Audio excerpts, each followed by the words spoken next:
आता बातमी आहे पुण्यातून. पुण्यात चाललंय तरी काय असा सवाल उपस्थित होतोय, कारण 1100 कोटी रुपयांचे अंमली पदार्थ पुण्यात जप्त करण्यात आलेला आहे. तर सलग दुसऱ्या दिवशी अंमली पदार्थ पुण्यात जप्त करण्यात आलेले आहेत. काल 4 कोटींचे अंमली पदार्थ जप्त करण्यात आलेले होते आणि आता 1100 कोटी रुपयांचे अंमली पदार्थ पुण्यात जप्त करण्यात आलेले आहेत. पुण्यात नेमकं काय घडलंय पाहूयात. अंमली पदार्थ विरोधात पुणे पोलिसांनी सर्वात मोठी कारवाई केली आहे. पुण्यात सलग दुसऱ्या दिवशी शेकडो किलो ड्रग्ज जप्त झाले. पुणे पोलिसांकडून 550 किलोचे अंमली पदार्थ जप्त करण्यात आले. जप्त केलेल्या अंमली पदार्थांची किंमत सुमारे 1100 कोटी आहे. जप्त केलेल्या अंमली पदार्थाचे नाव मेफेड्रॉन आहे.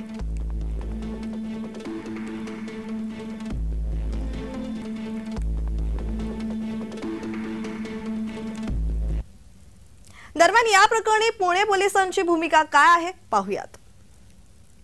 पोलिसी इतिहासातील ड्रग्सच्या विरोधातील सर्वात मोठी कारवाई पुणे पोलिसांनी केलेली पाहायला मिळते. जवळपास 1100 कोटी रुपयांचा मेफेड्रॉन नावाचा ड्रग्ज जो आहे तो पुणे पोलिसांनी जप्त केलेला आहे. आपल्यासोबत पुण्याचे पोलीस आयुक्त अमितेश कुमार आहेत. सर, मोठी कारवाई आहे, नेमकी कारवाई कशी केली गेली आणि काय काय आतापर्यंत जप्त केलं? कालचे तपास सुरू होता, ज्यामध्ये काल 3 आरोपी अटक करण्यात आले होते. अंदाजन 3.5 कोटीचे मुद्देमाल जप्त करण्यात आला होता. त्याचे तपासमध्ये 2 फॅक्टरीज विश्रांतवादीच्या हद्दीत होता, जिथे सर्च करण्यात आली. तिथे 55 kg MD सापडला. जे फॅक्टरी होती ती पण समोर आली आणि ते कुर्कुमध्ये ते फॅक्टरी जिथे मॅन्युफॅक्चर होत होता तिथे झडती घेण्यात आली आणि ते झडतीची कारवाई सुरूच आहे. आतापर्यंत अंदाजन 550 किलो MD तिथे सापडलेले आहे. एकंदरीत आतापर्यंत या प्रकरणात 600 किलो पेक्षा जास्ती MD सापडलेली आहे. त्याचे बाजार मार्केट व्हॅल्यू अंदाजन 1100 कोटी रुपयाचे असतील. यामध्ये जे काही अपवर्ड आणि इतर डाऊनवर्ड लिंकेजेस आहेत त्यांना शोधण्यासाठी आमचे वेगवेगळे क्राईम ब्रांचचे पथक वेगवेगळे शहरात प्रीपोझिशन करण्यात आलेली आहे. इतर स्टेट आणि सेंट्रल एजन्सीची मदतीने आम्ही पुढील तपास करत आहोत. कारवाईनंतर पुणे पोलिसांचं तर कौतुक केलं जाईलच, परंतु हे सगळं प्रकरण जे आहे ते शेवट नेमकं कुठपर्यंत जाणार आहे आणि आणखी किती अशा प्रमाणामध्ये मोठे ड्रग्ज पुणे पोलिसांना सापडणार आहेत हे पाहणं महत्वाचं ठरेल. रोहन कदम, जय महाराष्ट्र न्यूज, पुणे. तर पुण्यात सापडलेल्या अंमली पदार्थांचे मुंबई कनेक्शनही समोर आलंय. त्याबाबत माहिती देत आहेत आमचे प्रतिनिधी रोहन कदम. पाहूयात. अटक केलेल्या तिघांकडून पुणे पोलिसांनी जवळपास सोमवारपर्यंत सायंकाळपर्यंत 55 किलोचं मेफेड्रॉन जप्त केलेलं होतं. 110 कोटी रुपये किमतीचं हे मेफेड्रॉन जप्त केल्यानंतर पुणे पोलिसांनी या तिघांकडून देखील अधिकची चौकशी केली आणि यामध्ये 2 मुंबईच्या ड्रग्ज पेडलरची नावं समोर आली. यामध्ये मुंबईचा ड्रग्ज पेडलर पोल आणि ब्राओ या दोघांची नावं समोर आल्यानंतर पुणे पोलिसांनी थेट धाव घेतली ती दौंड जवळील कुरकुम MIDC मध्ये. आणि याच दौंड जवळील कुरकुम MIDC मध्ये पुणे पोलिसांना जवळपास 550 किलोचं मेफेड्रॉन सापडलं आणि याची व्याप्ती होती तब्बल 1100 कोटींची. यानंतर पुणे पोलिसांनी अधिकची पथकं तयार करून देशातील विविध भागांमध्ये अशाच पद्धतीने छापे मारण्यास सुरुवात केली.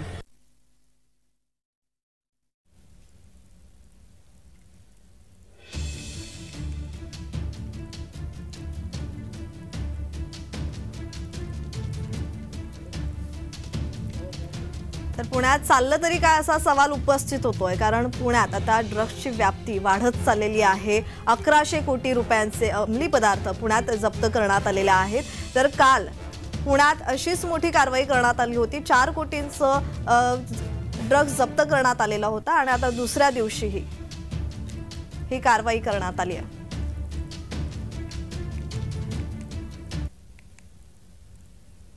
तर आपल्यासोबत डॉक्टर अविनाश भोंडवे हे चर्चेसाठी जोडले गेलेले आहेत. डॉक्टर, आपलं स्वागत जय महाराष्ट्र मध्ये. माझा आवाज तुमच्यापर्यंत पोहोचतोय?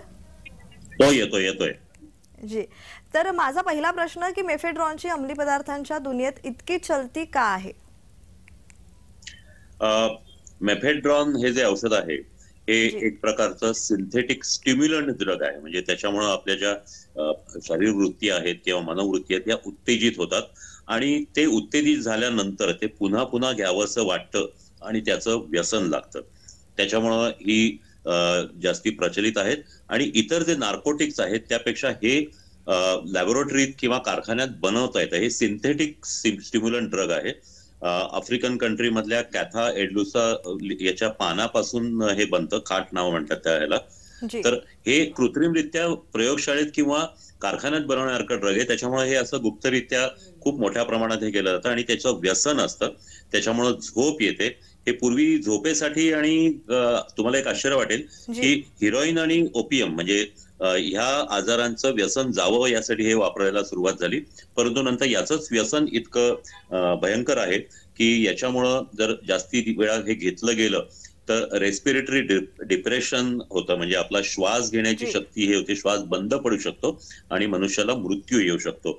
किंबहुना ह्या औषधामुळं खूप जे मृत्यू झाले त्यानंतरच जगभरात याला बंदी घालण्यात आली आणि भारतात सुद्धा नार्कोटिक ड्रग्ज आणि सायकोट्रॉपिक सबस्टन्सेस मध्ये याचा समावेश आहे आणि त्याच्यावर पूर्णपणे बंदी आहे.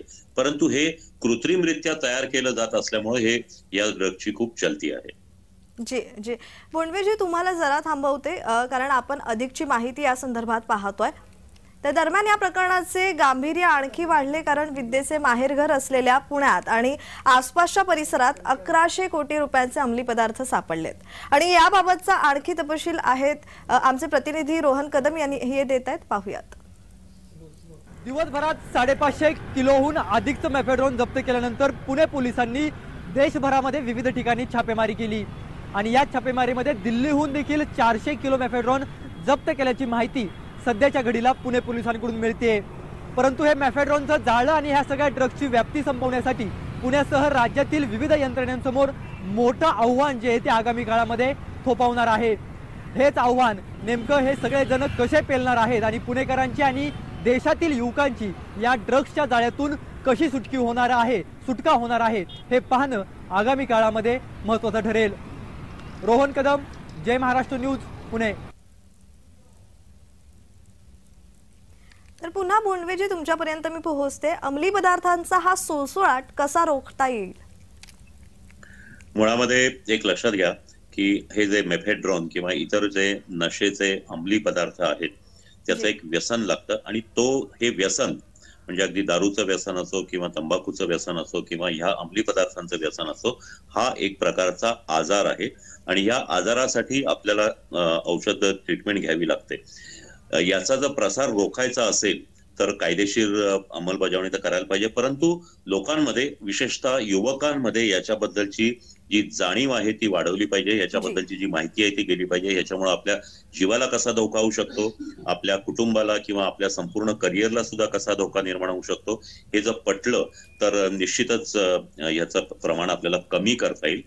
व्यसनं ही पूर्वापारपासून काही प्रमाणात आपल्या देशात राहिलेलीच आहेत किंवा जगामध्ये राहतातच. परंतु त्याला सबस्टिट्यूट म्हणून पुन्हा नवीन नवीन औषधं येत असतात. परंतु कुठल्याही प्रकारच्या सर्व व्यसनांना रोखण्यासाठी लोकांमध्ये थोडी जनजागृती करणं, त्याच्याबद्दलची माहिती देणं, त्याचे दुष्परिणाम सांगणं हे अगदी लहान वयापासून किंवा शाळा कॉलेजांमध्ये हे मोठ्या प्रमाणावर सांगितलं गेलं पाहिजे. धन्यवाद डॉक्टर बोंडवेजी तुम्ही दिलेल्या या माहितीसाठी.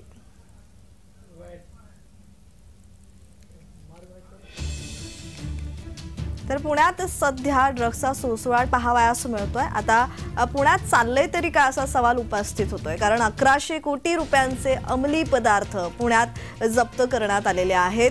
या पुण्यात जे आता अंमली पदार्थ जप्त करण्यात आलेले आहेत त्याचं कनेक्शन आता मुंबईपर्यंत येऊन पोहोचलेलं आहे.